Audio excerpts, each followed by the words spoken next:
और अब बात करेंगे कि मुझ पर 3 FIR दर्ज हैं। सवाल यह है कि सिर्फ जहांगीर तरीन ही याद रहा। 80 शुगर मिलों में से सिर्फ जहांगीर तरीन के खिलाफ कार्रवाई हो रही है, किसी और के खिलाफ कार्रवाई नहीं हो रही। वफादारी का इम्तिहान लिया जा रहा है। मैं तो दोस्त था, दुश्मनी की जानिब क्यों धकेल दिया? जहांगीर तरीन का वजीर आजम इमरान खान से शिकवा। सवाल किया कौन लोग हैं जिन्होंने मुझे और इमरान खान को दूर किया? तहरीक इंसाफ से राहें जुदा नहीं हुई। PTI में हूं और शामिल रहूंगा। पीपल्स पार्टी में जाने की तरदीद कर दी। मजीद कहा 1 साल से चुप हूं, इंतकामी कार्रवाइयां करने वालों को बेनकाब किया जाए।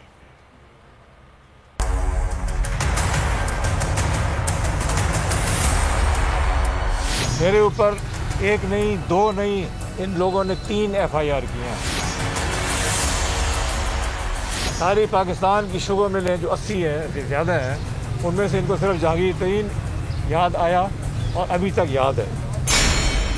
मैं तो देख रहा हूँ यार, हफ्ता गुजर गया, अभी तो सिर्फ जहांगीर तरीन ही करा।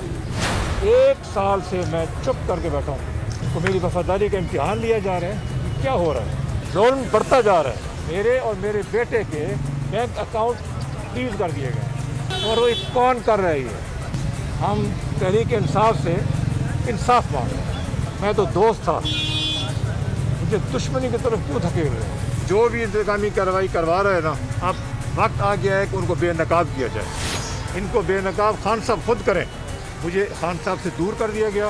पाकिस्तान तहरीक इंसाफ को भी कोई ज़्यादा फ़ायदा नहीं पहुंचेगा मुझे ये इस तरह से अलग करने से। कोई मेरी राहें जुदा नहीं हुई है। मैं तहरीक इंसाफ के लिए खून पसीना एक किया। 10 साल पाकिस्तान तहरीक इंसाफ में शामिल हूँ और इंशाअल्लाह ताला शामिल रहूँगा।